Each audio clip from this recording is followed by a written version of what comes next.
What up, everybody? Welcome to another episode of the Corner Podcast. Kel Dansby here. Oh man, Andreas Hill is back in the building. First and foremost, thank you to everyone. Corner Club episode earlier this week talking pro wrestling, a little boxing, a little MMA, but everyone who came through held it down. If you're not on the Patreon, what are you waiting for? That's how we selected everyone to be on the show. Everyone delivered. Corner Club OG status on there gives you a chance to be on these episodes every single month. Chop it up. Every month it'll be different. Sometimes people want to talk boxing, sometimes people want to talk MMA. Cool. If you guys get chosen, you're in Corner Club OG $10 status. We choose your ass every month. Even better. You're just gonna come on here and talk about whatever is dope that month. I'm sure people next month want to talk about Ryan Garcia versus Devin Haney, and probably some WrestleMania recap. So make sure you guys join that tier. Everyone else on Patreon, though, thank you guys as well. We're gonna be doing giveaways right after Mania season. Shout out to everyone who's breaking out the OG Corner Club t-shirts and everything. Still got more of those. I'll probably start sending them out to people. Yeah, it's been one hell of a ride on Patreon. Discord is growing in numbers. Everyone there, we appreciate you. Really, really do. Join that the Corner Podcast on Patreon if you aren't already. But oh man, it is nice to have you back. We're talking boxing to start off this show. But really, I just want to hear about your weekend. How was Man, it? NAACP nominee Andreas Hale put that shit on everything. yeah, that was it was. I mean, it was crazy, man. Like, it didn't feel real until we got there. Well, I got to LA Thursday, and we had a no Friday. I don't fucking know. I can't remember what day I got there. I know we Friday. had dinner. We did it. We did a dinner, a pre-awards dinner where we just gathered. We went to a spot in Glendale, California, and chopped it up. We were like, all right, this is pretty cool. Like, this is happening. Like, we're nominated for an award off of a cartoon that we made, that we conceptualized on Kickstarter. It's kind of dope. But it didn't start feeling real until yeah, so we had dinner Thursday. Friday morning, we had our custom suit fitting with King Troy, the man who styles Seth Rollins. Um Troy gets there, he pulls the suits out and he's got different looks for us. And that's when we were like, oh yeah, like we're actually going to a award show. Like we're getting fitted, we're getting stuff tailored. And Troy's dope, man. Like he styles other people. People don't know. Like obviously he does like Seth Rollins and Becky Lynch, but he does. Excuse me. He does. He did Nene Leakes, Jasmine Sullivan. Like he worked in the hip hop industry and music industry for a long time. So those fire ass Seth Rollins looks are not by accident. These are looks from a guy from the entertainment business. And yeah, he put together a dope look. Like originally, for those who have seen the jackets, like bad people was like, "Where'd you get that jacket?" It's custom made. But It's a lot of he had fabric some for E. That's a lot of fabric. man. Look, first of all, this dude, I can't remember his measurements, but his measurements was wrong because he got bigger, right? The So chest. The chest yeah, is chested. so we, Troy had all our measurements. He gets there, my coat fits. Johnny's coat needs a little bit of alterations. He can't close the jacket to his coat, and Troy's like, "Yo, these are the measurements you just gave me, bro." And he was like, "I don't know what happened." I was like, "You've been working out?" He was like, "Yeah." I was like, "That's what happened. You got bigger." So yeah, he needed a lot of fabric to cover that big meaty man bumping meat chest. Like he's huge. Like it's just ridiculous. Like my wife hasn't met E. She finally met him for the first time. And one, she was like, it's my wife. She was like, God damn, he's short. He's a lot shorter than I expected. Right. Two, she was like, that man has the biggest chest I've ever seen in my life. Like that shit ain't real. Like she hugged him and she looked at me. She was like, this don't make no damn sense. Like, how is At he all. this big? But yeah, so Man, we got fitted. solid too. Just solid. Yeah. Solid as hell. So we got fitted and then, Saturday's the day of the awards. We all, we got together a little bit early. Got dressed, took some pictures. Then we went down to the shrine. And then from there it was like we're here. Like Oprah's there, Tyler Perry's there, like the other nominees are there, Taraji Henson, Fantasia. And for those two, I didn't think about it. They've never done this at all before. I've covered award shows for years, so it's weird to me because I'm on the other side of it. I'm used to being media. I'm used to working the carpet. I'm used to after whoever wins their awards, like talking to people. I didn't have to do any of that. I was there as a straight up nominee, and we just acted a damn fool. Award shows aren't necessarily exciting, but it was just cool to be there. We didn't win our category, which is fine. I don't care. We got nominated, and then we went to the NAACP Image Awards after party. That's where the fun was at. So we get there. It's invite only, only like nominees and like entertainers and celebrities. So shout out to Gail Bean, who was on one of our early episodes of the Yep. Corner Podcast. And she won. She won for Best Supporting Actress in Snowfall. And we had, I had mentioned it before, like that's how I found out we got nominated because she got nominated. And I was congratulating her, and I looked down the list and I saw we got nominated. So for the past several weeks, we have been texting like, "Can't wait to see you in LA. I ain't seen you in mad long." And I'm just like, it's kind of crazy because when I met her, we were at Sundance, and that was 7 years ago. I think it was before my daughter was born Wow. when I first met Gail, and she had just did her first movie. It was a Chris Webber produced film. So how long ago was? Yeah, it might have been longer. Mayweather Pacquiao was our we're approaching year 9 next Okay. week. Next week is New Year 9 Years podcast. Gail was on it May of that year.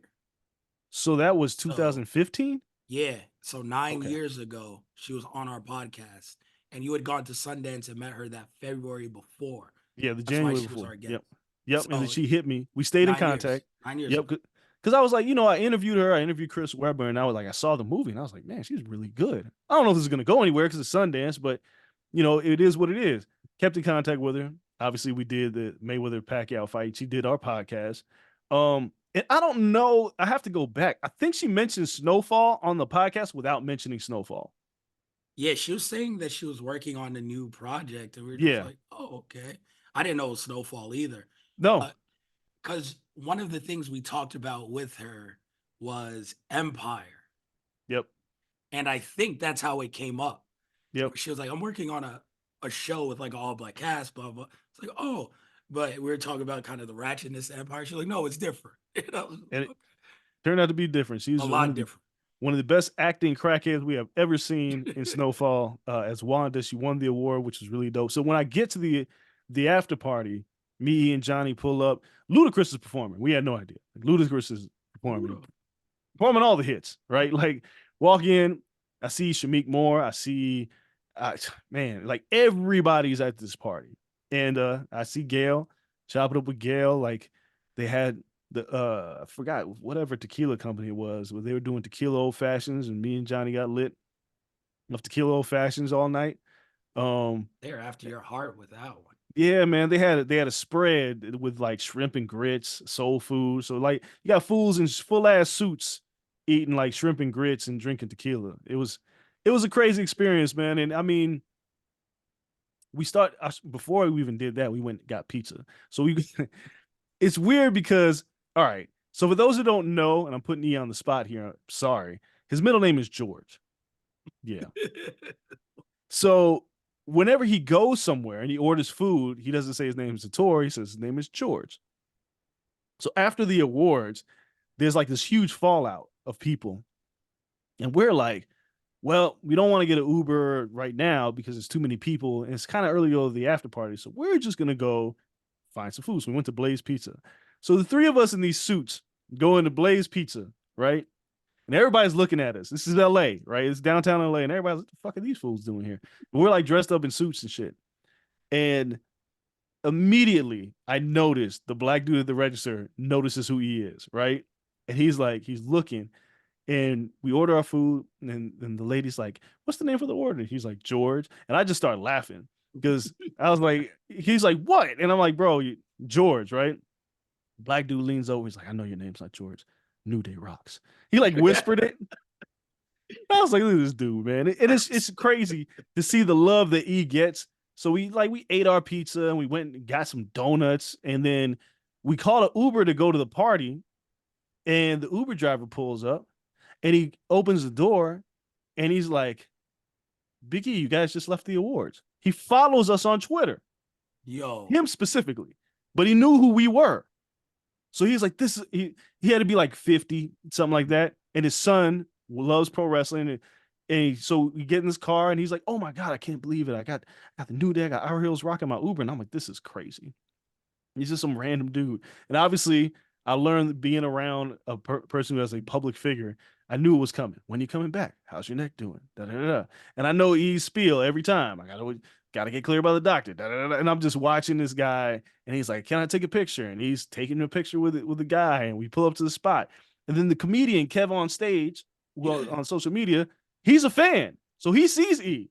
He runs up on him, take him and his wife taking pictures with E. It's on his social media, and I was just like, this is crazy because E is so humble. He doesn't realize. I'm like, you are a celebrity. This may not be your space, Yeah. but people know who you are, bro. Like, we got nominated for an award and people know who you are. So it was a wild night just to see all that.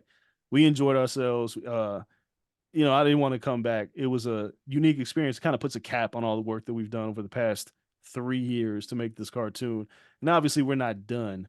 We got some other things in the works, but it was nice, man. It was nice to get away, be with the guys, and celebrate something that we didn't make to win awards. We didn't make to make a bunch of money. We wanted to, make a change. And the fact that our peers recognize us and we got to share oxygen in the same room as Oprah, it's kind of crazy.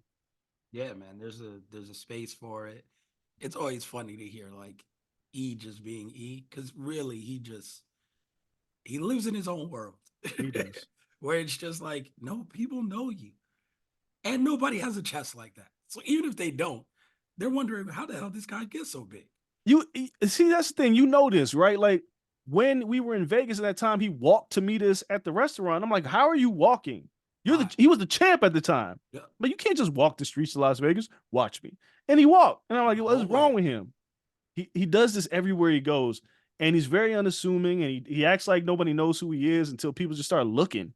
Cause yeah, you can't miss him. He don't look like me and you. No. This big barrel chested dude with his hearty laugh, and like he stands out. But him, he's just like, oh, people don't know me. I'm like, I just don't understand how you live like this. Well, we went to that Canelo after party. I don't even Oh, think I didn't have my new SUV yet. Like I didn't have the Blazer yet. So I still have like just the white Ford. I don't even know what the other car is, like a Ford something or another is what I had. And so I have my older car still. And he was like, yo, I'll just ride with you. I was like, all right, like I just got normal. Oh, it's a Ford Fusion. I was like, I just got normal ass car. Oh, who cares? Let's go. he does not. He does He not does, care. like he does not care. And his big ass shoulders and me with my shoulders, like we're just in the front seats of this car. And we're just like, he's like, oh, it's like he's like the coolest. Like he has no clue, just that he's like one of the coolest guys ever, and that's what makes him one of the coolest guys ever. I am shocked to hear he ate a donut. No, he did not. He did not eat a Okay, donut. I was shocked. Like he like he The pizza's a stretch in he itself. didn't eat pizza either.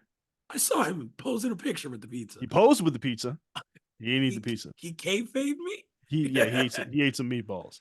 Um yeah, he man. His That's him. healthy eating is just the commitment to the grind between Yeah. working out and his healthy eating. I was like, oh, I'm never look like that. Like I don't got No. it in me. I wouldn't even try. Like when I listen to him talk, he wakes up at 4 in the morning. I'm going to the gym, and he'll text me at like 4 in the morning, and he knows I'm not awake, but he'll text me. Because right now we've been listening to Schoolboy Q's album, and we have a different favorite song, and he'll text me, "What do you think of this song?" And it's like 4 in the morning. I wake up, and I wake up at like 5:30 in the morning. Sometimes he wakes up at like 4 in the morning his time, so it's like 1 in the morning, and I'm still awake. I'm like, bro, go to sleep, and going to the gym. I'm like, I don't, like, I ain't got that kind of dedication. I will never be that buff. I give up. No, his whole life has been like that. That's Yeah, wild to think. Like, cause huge. I know like college football programs. He was a lot stronger than me. He went to a way bigger college.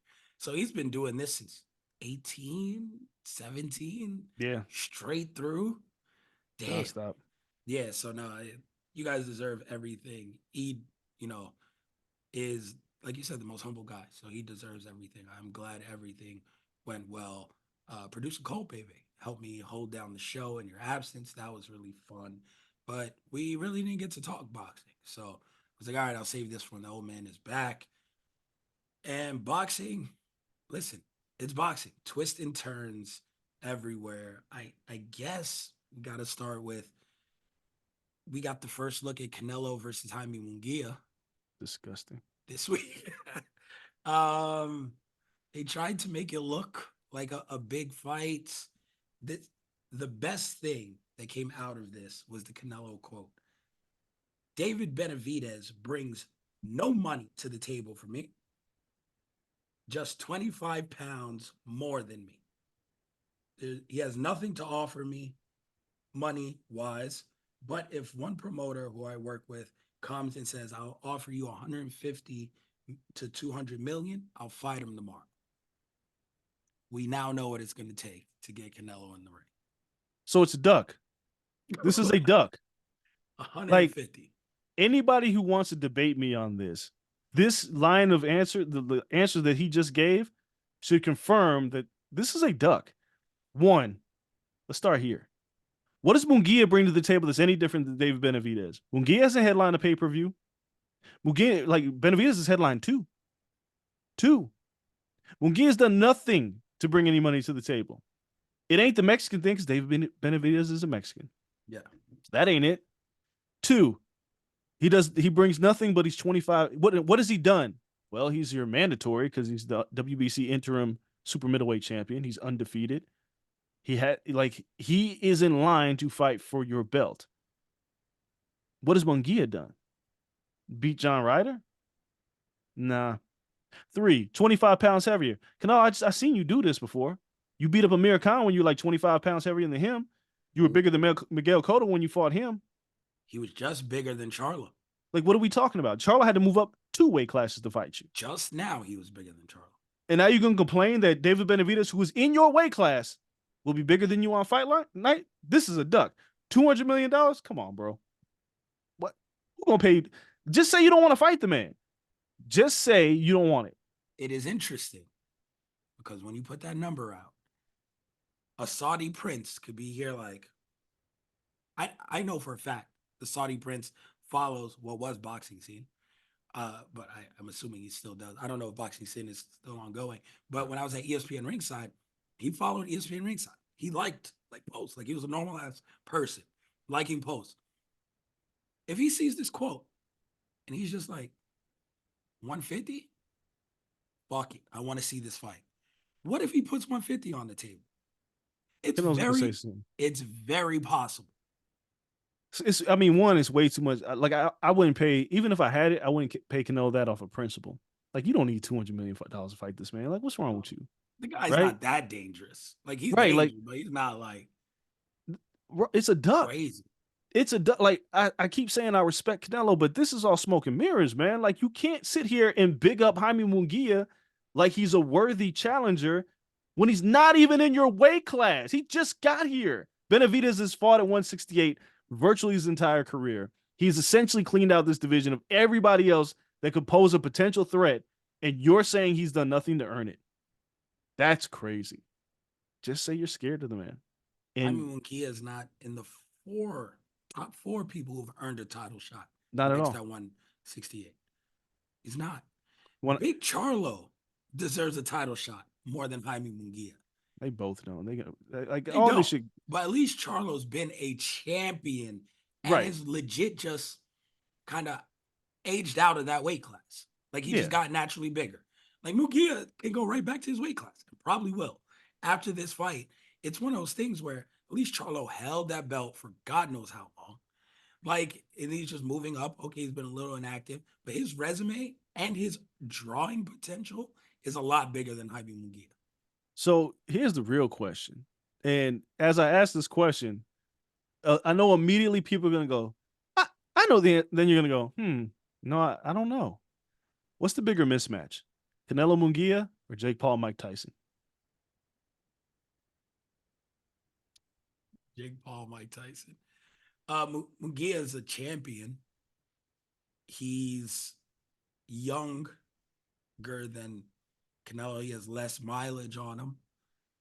There's a chance Father Time catches Canelo. And what we've been seeing is a stiff decline. And a young guy can catch him slipping. Tyson is 57, about to be 58 years old. There's no way. 58? I don't care how many mushrooms you do. I don't care how much weed you smoke. He is 58 years old. No, he's not He's not beating Jake Paul. To the point, there might not even be judges. So what are we talking about a mismatch? No, we might not even have legit scoring of that fight. So no, but I would say this. There is a better Canelo's not losing time in Munguia. Jake Paul, Mike Tyson could have no judges, no official scores, and it's a better chance of Mike Tyson beating Jake Paul than Jaime Munguia beating Canelo. So the bigger mismatch is It's not a bigger Jaime mismatch. Munguia.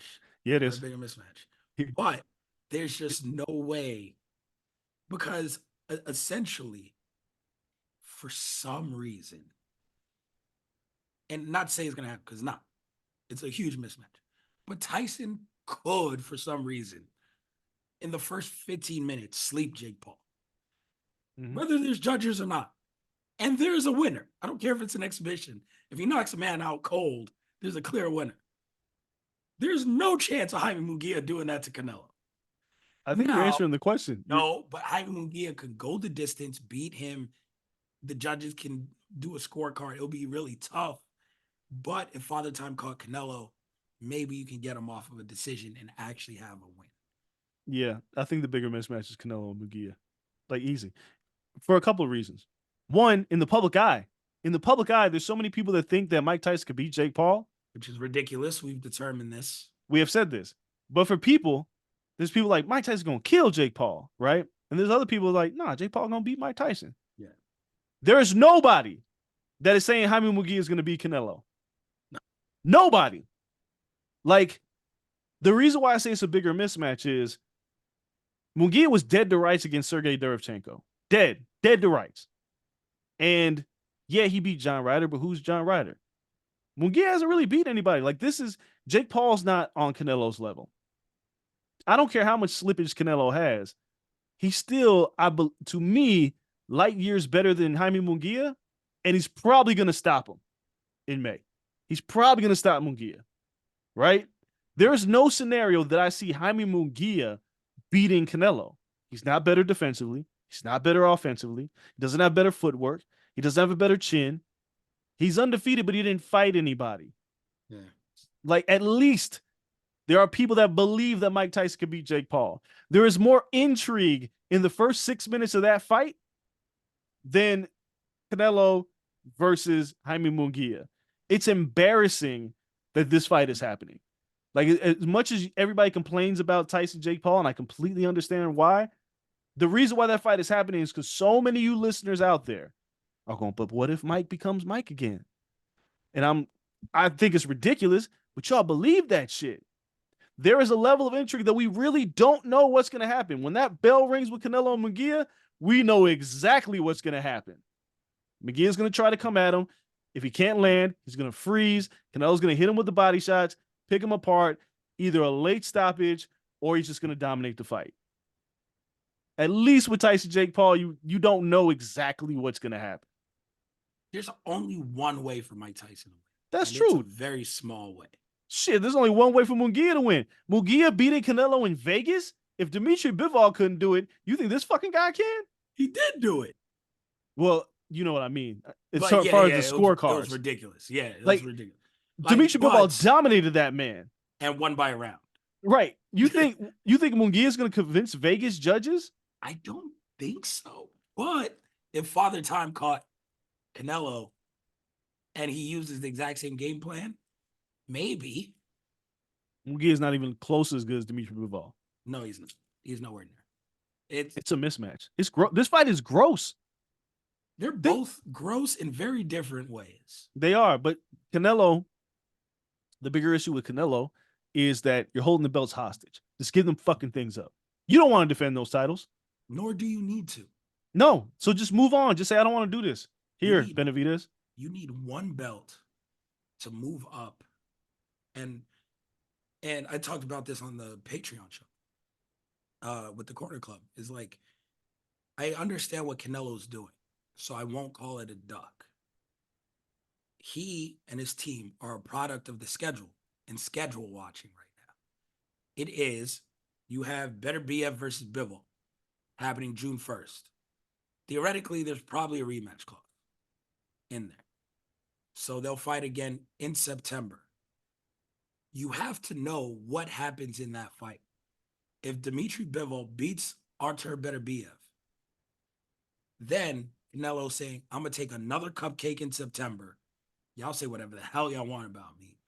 And I'm getting Dmitry Bivol early next year or next May for all the belts at 175. It is my rematch, it's my redemption, and it's my chance to become undisputed in the second weight class right after each other. Quit. That's what he's looking at. Where if Beterbiev wins, then it's just like, well, the Bivol luster's off. Now I can worry about my own division. I have all my belts. Maybe I'll entertain David Benavidez in September. Maybe I'll entertain a Terrence Crawford because that's gone. But as long as the carrot of Bivol's still out there and heightened stakes, where it's not just for one belt, it's for all the belts and real legacy making history for Canelo, he's taking no chances until he sees what Bivol does. And that's some clown shit. Look, if you're that good, you fight the best. If you got the titles, you defend them against the best. He is, but it aligns perfectly with the revenge and the person he wants. It's still clown shit. And once you vacate, you become a mandatory challenger. Who's not going to let Canelo skip the line and fight the undisputed champion at 175? Even if Benavidez is up there and now he's allegedly going to be the mandatory, Canelo skip his ass up there too. Yeah, it's clown shit because Bivol's not interested in you. He already beat you. He's not interested. He said he fights you at 68 for your belts. And you were like, no. Right? But now you can force it. You can force it. If I'm Bivol, I'm like, fuck this shit here. You can have the belt. Like, this is some pussy shit. Look, you can have it. Belt. You haven't earned shit. You haven't earned shit. If I'm Bivol, like, I look at you like you haven't earned shit. Go fight another 75 pounder before you fight me. You deserve nothing. That's a cold piece of work. Yeah. Like, we know Bivol's not in it for the money. Yep. We know that Bivol doesn't care. Like, he's fighting in the Saudi. Like, he's gonna have more money than he knows what to do with after this Beterbiev fight, win or lose. Yep. If you see Canelo coming trying to backdoor his way in, it's like you ain't fighting the best people in your division. How you gonna justify a fight with me? I washed you. You gonna try again? Mm-hmm. Go fight somebody else. Here, take this green ass belt. Fuck out of here. Right? Like, yep. I got 3 other ones, and I'm already undisputed. I'm good. I've already done this. Go fight Beterbiev. I bet you won't. Yep. Like, if you think it ain't. Like, it's one thing to want to make history, but it's another thing to lie to the fans and tell them, I want to fight the best. No, you don't. You don't. You're trying to sneak your way around to get titles and try to put it on your resume rather than fighting the best fighters in the division. And we all know it. It's a duck because that man is your mandatory. It's a duck. Do you think he would have gone for the same undisputed path if, and this is a big hypothetical, if Benavidez didn't lose the title that second time on the scales? Before I would have said yes. Now I don't know. Because everything that he's doing suggests he wants no parts of this man, including the lies that he's telling as the reasons why he's not fighting him. Again, it's one thing to say, oh, I got other people to fight. But you couldn't make a list right now that anybody would go, yeah, you should fight Jaime Munguia over David Benavidez. Yeah, you should fight Jermell Charlo over David Benavidez. You should fight Jamal Charlo over David Benavidez. The only name was Terrence Crawford. And then you told a lie there. What will I get if I beat him? He's 2 weight classes below me. Yep. You just fought a dude that's 2 weight classes below you. Maybe he's 3, but he's better. So all you're doing is telling lies. So I don't know what it is that I just don't get it. I'm losing respect for Canelo. I think he's a tremendous fighter. But why are you not fighting this man? Like, why are you making up reasons not to fight this man? Why are you saying you need $200 million to fight him? Like, I never say that about an opponent. $200 million? What are we, stupid? Like, what kind of game are we playing? $200 million. What kind of game are we playing? 200 is not too crazy considering it could just very well be the last fight of his career. So he's like, yo, if you want me to step in there against someone, you got to pay me the equivalent of 4 fights because this may just be my last fight. If I don't fight him, then I'm probably fighting 4 more fights and getting this 200 million. So I don't understand this shit. It's the equivalent of, you want me to risk the rest of my career? Pay me what I'm going to make the rest of my career. So if you're risking it, it means you have doubt. Oh, there's doubt. Like it's evident. There's doubt. There's no doubt you're gonna beat Munguia unless you just fall off a cliff that night. And if Like for some reason you want to fight Berlanga it's like, come and on, man. MSG in September, there's no doubt. You're not even fighting worthy contenders. Like these are not people that have proven anything. But no one's forcing a Anything. mandatory on them, so you do whatever you want. No. But just stop lying to the fans. Stop saying you want to fight the best. Stop saying that you want to be the best champion ever. Stop telling lies like you did before, like, oh, I'm not fighting another Mexican. Then you go fucking fight a Mexican. Cut it out. Yeah. The games, Canelo. Like, what is this?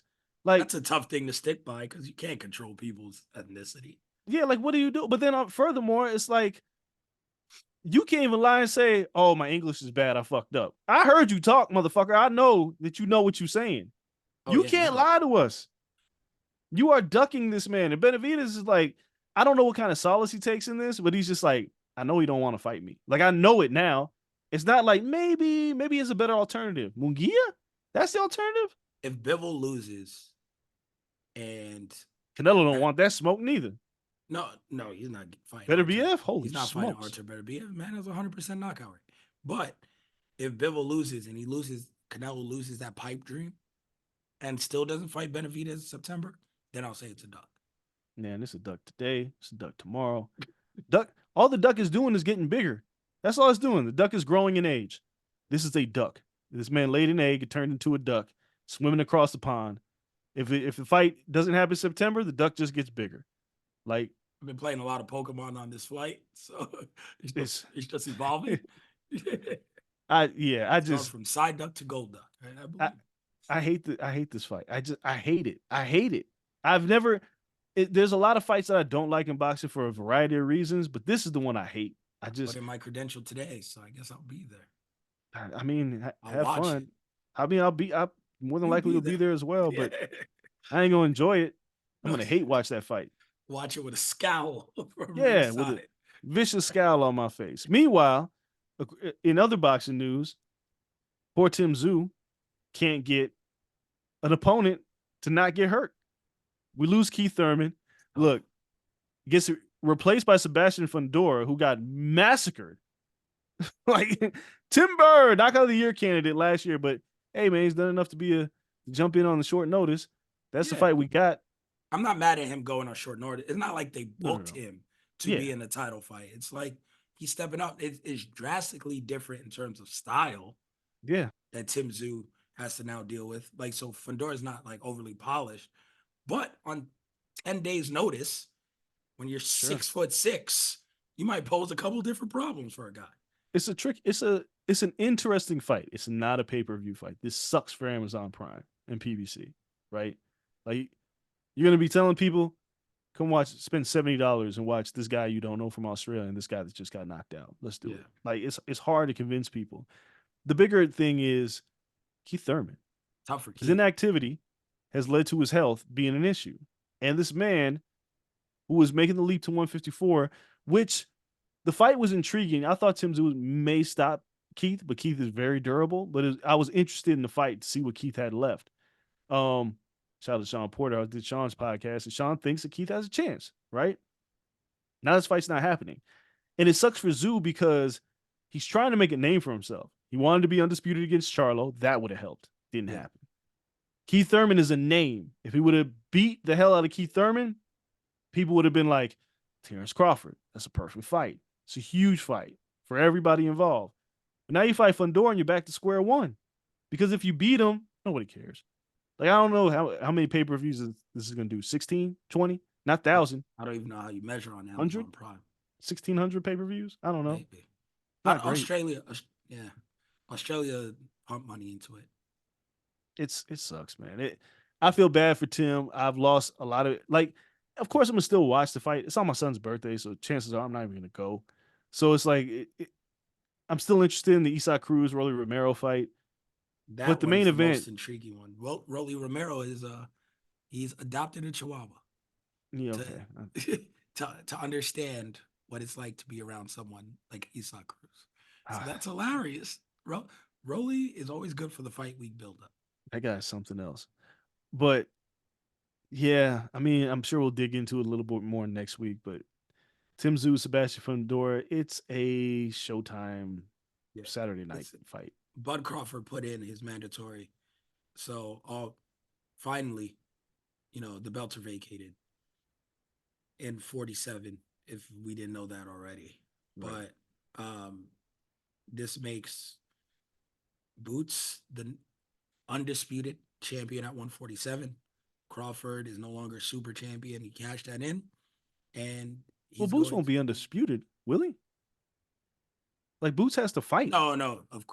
Yeah, Boots is going to be given the title. He already not all of won. them. No, I mean just that WBO. He will be the Yeah, one he, WBO he champion. He he'll won't be fight for the undisputed at 147. he'll But fight I for that mean, vacant title against Cody Crawley. That's going up for purse bid next week. I don't think he has to fight anyone for it. I believe he's already the champion, and Crawford was super champion. You might be right. Yeah, so I think that's for another time. No, it's WBO. It's going to purse bid. Like that fight. It's whether Boots is the champ or not is the question. If it's Yeah, vacant or if Boots is just the champion, it doesn't matter. Treat it like the UFC. Nobody's a champ until somebody fights for this damn thing. yeah, but it's one of those things where now Crawford and Zoo is a really good fight at 154. And It Terrence is. did that strategically. I'm sure when he thought, well, it was going to be Thurman. So, like, either way, either I'm getting a huge pay per view in Australia, which he'd probably travel for because the money would be right, or I'm fighting Keith Thurman, which is a huge fight just off of name value. Now with Fedora, he's like, well, I'm fighting Tim Tszyu. But is looking at it like that's a good fight, especially, you know, at 54. I only got so much time. Yeah, I know he's looking at it and where he's like, Canelo cleaned out an entire division in a year. If I can take out the hardest guy first, I could do the same. Like he's not a guy who fights a lot, but he's like, I don't got a lot of mileage. And these guys, when he's looking around, aren't that great. So I think I could Yeah. belt collect and beat everyone. Because Zoo is the hardest. Beat everyone in a calendar year and then figure it out. Now, Canelo, what are you gonna do? I'm a 3 division undisputed champion. Like that Avoid him. shit's never gonna be done.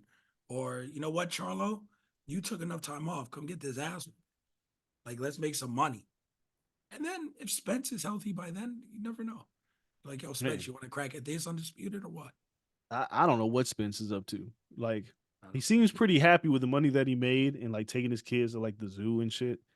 I'm not necessarily sure that he's really that interested in boxing right now. Not that he's retired, but just right now, he's just like, man, not in a rush to Yeah, fight. And the older you get, the more difficult it is to go back into training camp. So, yeah. Sean has told us that. That was the yep, hardest part. like they all have that it's very difficult to get up. Forget the fight, you can fight on any night. But to Yep. train for 8 weeks, 6 weeks, whatever it is, losing weight and eating shit. And I don't know if Errol wants to do that. Terrence is in a tricky spot because you don't want to see this man unceremoniously retire. And it feels like we're about to get there. Like, Yeah. if Canelo doesn't fight him, what's the fight that people will go, man, it's a great way to go out? Tim Tszyu's not it because Tim Tszyu's name isn't big enough. No, you just gotta again take 4 fights in 16 months. So if he starts late summer against Zoo, you want to go all next year. So yeah, you want to be undisputed by next December. 2025, you're 37 years old. And then you hope for one more. You hope either it's a Spence rematch where you can get a little cash out or something. Um, at that time, if Charlo's like, yo, I was the last undisputed champion in this weight class, you're the new undisputed champion. Let's get it. That's a fight where maybe you'd be like, all right, cool, but there's no one else. There's nobody. It's like you look around, there's He's reached the peak of his career, which isn't bad. He no. peaked at 35, the first 2 division undisputed champion on the men's side in history, made a shit ton of money against Spence, where it was what it's 2 top 4 pound for pound guys, however you slice it, in the world at that time. And he beat the dog shit out. It's not gonna get any better than that. Nah, it won't. I just wish that the Canelo fight would have materialized and Canelo wasn't such a punk. I just don't understand what Canelo's doing. And I wish that Terrence Crawford had a nice follow up. But the longer he does it, the longer he's inactive, the more difficult it is for him to fight. And I like to see him get back in the ring because now if you put it in to be the mandatory, well, that's still summer. Like it's March 2024. So it'll be a year on the sidelines for Terrence Crawford, which a year when you're in your 20s isn't a big deal, but a year when you're in your mid 30s can be a big deal. I hope he has a fight before the end of the year. That's all. Hope this man fights before the end of the year. I honestly think hope he's guaranteed that now. Like he's made it clear like he's gonna fight this. I wonder, and there's no knowledge, nothing. I wonder if there's a part of Terrence Crawford that's like, if I can't find the right opponent, maybe I'll just fight at the Sphere and be the first boxer in there. Like, fuck Dana White in the UFC. I know they're doing Mexican Independence Day, but why? Beat I him might as to well. it. Yeah, I'll just do it July, August. Yep. It doesn't matter against who. Just the visual aspect of it would just be great for Terrence Crawford to open that arena. There's nothing else for him to accomplish other than fighting another undisputed champion or another pound for pound guy. He's beating everybody he has to beat. And if anybody's listening to this podcast and is going, what about Boots Ennis? Boots hasn't done enough to earn that shot against Terrence Crawford. Terrence has the claim of what Canelo's claiming against Benavidez. Yeah. That he has no leg to stand on with Benavidez. Terrence has that with Boots. Boots has main evented 2 fights his entire career, neither on pay-per-view. No, like Showtime Championship Series. Yeah. Castillo Clayton. Like we can't it's not apples to apples. Like Benavidez has headlined 2 pay-per-views. Yeah. Like Boots hasn't done that. Hopefully they get a fight for Boots. It looks like, I mean, if it is the Cody Crawley fight, Cody Crawley is a very durable and tough guy. But he's in over his head against Boots. Boots gets him out of there in 3. Nah, Cody will last a little bit longer. Cody could take a lot of punishment. But Cody's not going to win. I've thought that about prior Boots and his opponents. They go by the wayside. But Boots needs to fight this summer because people need to be reminded about how good he is. Yeah. And then anybody wants to bang the drum for a Crawford fight, go for it. But right now, all this inactivity, like if you look at all these guys who aren't fighting, nobody's fighting in the higher weight classes. No. Under 47, fighting. 47 and up, we ain't seen Boots. We ain't seen Keith. We haven't seen Terrence. We haven't seen Errol. We haven't seen Charles since he got beat up, and Big Charles since he barely won. We haven't seen Danny fight. Like for the past 2 years. Yeah, like 60. John Beck is the man. He stays active outside of that. Don't nobody want to fight that dude. Everybody's like, I'm good. I don't know who else has titles at 60. Araceli Lara has a title. Back. I know he's supposed to fight Danny at 155 pounds for the 160 pounds. He just picked a number out of a hat. What weight you want to fight at? That's 155? Sure, okay, whatever. But they couldn't get that shit booked. That was supposed to be February and then pushed and then put like they don't even have a contract with Barclays anymore. It's weird. It is weird. It is weird. I don't know where any of this stuff goes. So the other thing that's weird is Ryan Garcia. Yeah. So Shakur Stevenson, Shakur Stevenson jumped in Bill Haney and Devin Haney's DMs talking about he take the fight, and rightfully so. Devin was like, "You ain't the boss. Like, you gotta run that by Bob. Why are you calling us?" That's not gonna happen. Ryan obviously says he's going to fight. Oscar I think Bob would sign off on that, by the way. I think he would, but I don't think it's Shakur's call.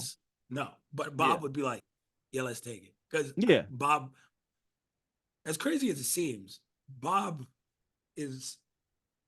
thinks the highest of Shakur Stevenson. And if he can get him in with any of these other champions, it's like, yeah, I don't care if it's on 2 weeks' notice, 2 days' notice. Bob would be like, my guy's gonna beat the shit out of that guy. Yeah. And he'll take it. But seems like all systems are go for Haney and Ryan. I just don't know what to make of Ryan's social media. He was crying. What was that, yesterday? 2 days ago. Whatever day it was. But then he was in the gym again yesterday. And then did you see the video of like with Derek James? The weird one with Derek James, like looking at him like, what is he doing? Yeah. He's like shadow boxing and he's doing weird shit. Like, then he's like drinking wine. I don't understand this. All I know is he's food for Devin Haney on April 20th. That's all I know. He's food. It's funny. Shakur said he wanted to fight him next. Ryan was like, sure, if Tank don't want to do the rematch. I'm like, bro, you lose this fight. No. It's gonna be the carcass of Ryan Garcia. I don't understand what's going on. It's one of those things where I don't know not only what Ryan wants to do, but what his team wants to do. Because I've been saying this from the start. It's not Ryan Garcia's job to pull himself out of his fight. That's not how fighters are. This is why you have a team. Right. There's other people in charge of this. Everyone's looking at these same social media posts. And one, if you're not just concerned for the man's overall health, you're like, he has no shot at winning this fight.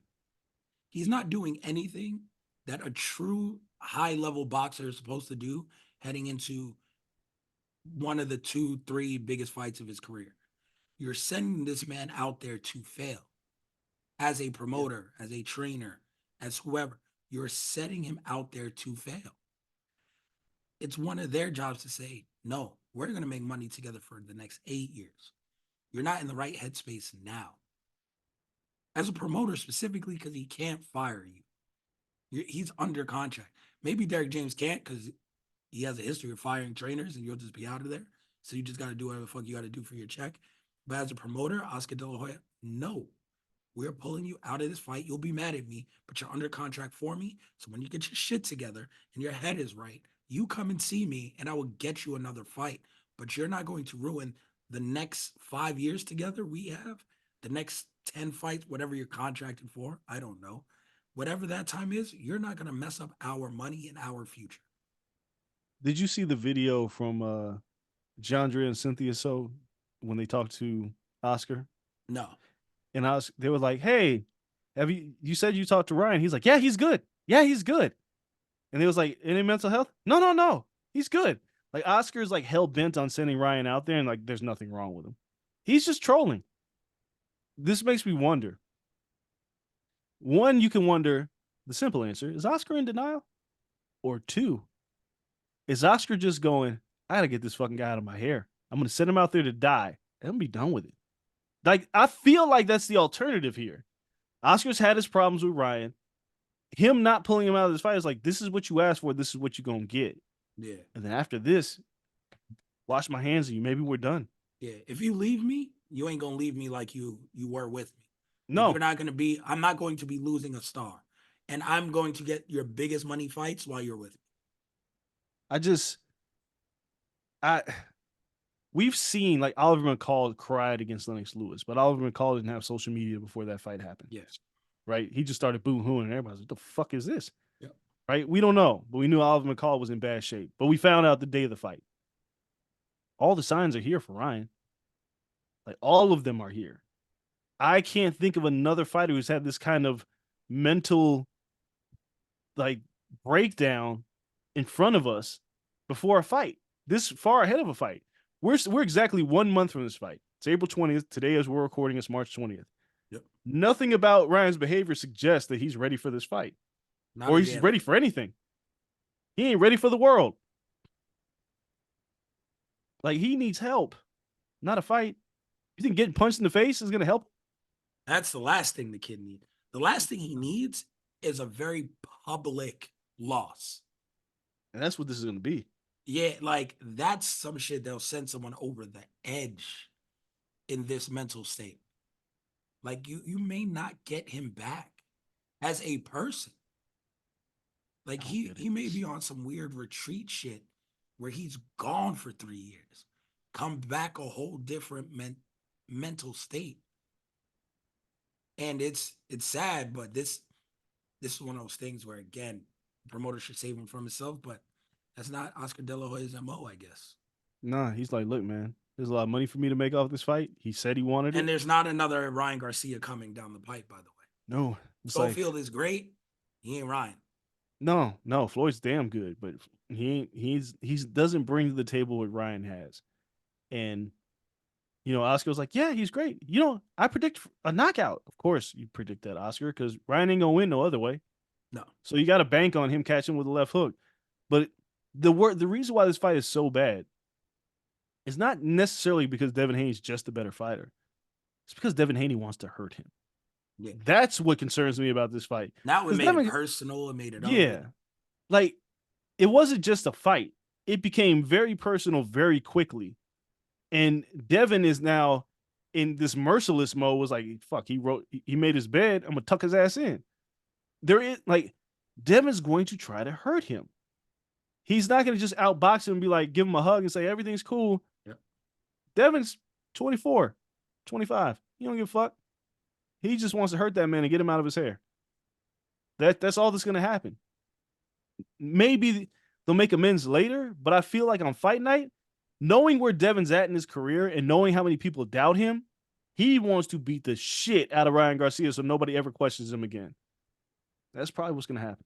And with this mental state, people just say Ryan was fucked up and Devin still won't get his credit. That's going to be the shame out of all of this. Yeah. Is that it should have propelled Devin to a higher level and eliminated some of those what ifs. But Ryan has so many built-in excuses now, and justifiably so. But they're gonna say Ryan was in his mental state. This is not the right Ryan Garcia. You didn't beat the Ryan Garcia Tank beat. Ryan was doomed from the start of this. He's gonna get no credit for whatever he does. And if he doesn't stop him, then it's like, yo, you didn't stop a guy who wasn't even really here. Like you couldn't do what Tank did. Like you're not that like it's a damned if you do, damned if you don't situation for Haney now. And that's what Ryan's really, because Ryan, if he wants to get in there and fight, whatever. If he wants to fuck up his own career, it's sad for the kid, whatever. But it's really doing Haney the disservice. Yeah, fucking you're not Haney getting, going forward. Yeah, you ain't getting the like. I mean, it might help with some memes. Maybe be a meme worthy finish, but this shit ain't cute. It ain't cool. No one, you're not making people want to run and buy the fight. If you are trolling, like this isn't selling a fight. You're turning off your fan base because you weren't the I'm cursing all the time kid. The, oh my God, I'm gonna kill you kid. Like all these fans is because you were a pretty boy, model-esque, still like God-fearing kind of thing. Like that was your whole gimmick. Like, yo, praise to God, blah, blah. All this, oh, he's a nice boy. I could bring around my mom and he looks so cute. That was your gimmick. Teaching little TikTok girls how to box. That's the gimmick. This isn't the gimmick. It's not how you sell a fight to your fan base. It's not. It's all bad. So, usually boxing's in a great place, but right now we're talking about Canelo, Munguia, we talk about Jake Paul, Mike Tyson in this fight. Tyson Fury's looking good, but that fight got canceled once. If it gets canceled again, there's like craziness in the contract. It ain't great boxing. It ain't no great. One's talking about the heavyweight undisputed fight of the world. No. I ain't even gonna be in the state. I'm gonna be in Mexico. It's my birthday weekend. It's on my birthday. I ain't gonna be here. It's the downfall of Saudi Arabia is that they don't have to promote the fight. They got their money. Yeah. Anthony Joshua got his money to fight Francis Ngannou. Francis Ngannou got his money. They don't have to sell it. That was a good trailer, though. It was a fantastic trailer, but that's all they do. That's it. You didn't see Anthony Joshua do any interviews. They don't have to. And that shit was on like Friday morning. Right. Like once you get paid all that money, you're just performing for the prince. And then some people are watching. Casual fans they're not going to care. They're not going to wake up Friday morning and be like, where's that AJ Francis fight? Like the Fury Usyk fight, as much as we're intrigued by this, the casual fan's not waking up to watch that fight. No. They're barely going to know what's happening because there's no press tour. There's no media run. There's nothing. It's just a fight. That's the problem with the Saudi Arabia stuff. While it's good, nobody knows what's going on. Casual fans have no idea these fights are happening. Yeah. No, you're spot on with that one. So they're lining their pockets, but it's not helping boxing as a whole. At all. Nope. And people say like influencers, boxing, and all this shit, which I haven't seen a lot of those either from the zone lately. They've kind of gone cold with those. But like that's killing boxing. No. Saudi is doing worse for boxing outside of monetarily for the fighter than anything else has. I mean, they're giving us the fights that we want, right? But we're hardcore fans. Like those are fights that we want. But the difference between a big fight and a blockbuster pay-per-view is getting casual fans involved. The reason why Ryan Garcia will do so well is he's got this massive following. Fury and Usyk, they don't have that. And if you're not selling the fight, like I'll go out on a limb and say there won't be a lot of coverage on ESPN because, They might have to because Fury's with Top Rank, so it might be like obligated, but not. but it won't be like He's huge. not going to be on First Take. Like at least Right. Ryan and Devin were on First Take. It's better Biev and Bivol, as great of a fight it is. Who gonna sell that fight? Yeah, and that shit's on like ESPN, and they ain't It, going on no press tour. There ain't like no car wash for that. it's a huge fight, but to us to talk about boxing every day. If I go down the street and be like, hey man, you watch Better Biev and Bivol? Who the fuck is that? That's the first question you ask anybody on the street. If I go outside my house right now, ask my neighbor, watch Better Biev and Bivol? Huh? What's that? Russian figure skating? Like, what is that? Fury and Usyk. What is that? The new Mad Max movie? Like, what is this? No, these casual fans have no idea who these guys are. And the Saudi Arabia cards are not. They have a great trailer seen on social media, but did you see that trailer on TV? Not once. Oh, it's hard, tough sell, tough sell. Yeah, But I like we're getting the fights, but it ain't helping. nah. No one's gonna see a boxing fight until Netflix, July 20. Jesus Christ. So we'll see. That's the promotion's gone downhill. We still don't know when Tank is fighting again. Um, Boxing is in a weird spot. It had such a great year last year. Yeah. This year is like a little weird. Like I Very. thought this year would build on that. And we got the announcement that we won, and this Haney Garcia fight looked great when it was announced. Shit just got weird. Injury to Fury, then Ryan kind of losing his shit, losing his mind. Don't know when Shakur's fighting again, and he had a stinker. Teofimo came out, had a stinker on the Thursday. Like boxing, it's just snake bitten to start the year. Ain't a great 2024 for boxing. They got to fix itself real quick. And Canelo McGee ain't fixing shit. No, Canelo McGee is not adding to that at all. So yeah, man, it's gonna be interesting to see how boxing digs themselves out of this hole. It's been great to have you back. And kudos, great hard work to all you guys, man. Everyone, I know you guys see the support online and everything. Corner Club showers you guys with support as well. You guys are the best. Everyone listening though, if you're not part of Corner Club on Patreon, what are you waiting for? Make sure you guys check us out there. If you're just listening to us, Normal Ass Podcast, like, subscribe, leave us a little review. Those helps a ton. Get us into that algo. Follow us on social media, posting everywhere. Producer Cole Bay has that thing rocking. We're on TikTok, Instagram, all that stuff, flooding content to all those platforms. Check for us, the Corner Podcast, all of those places. We appreciate you. More shows still to come this week.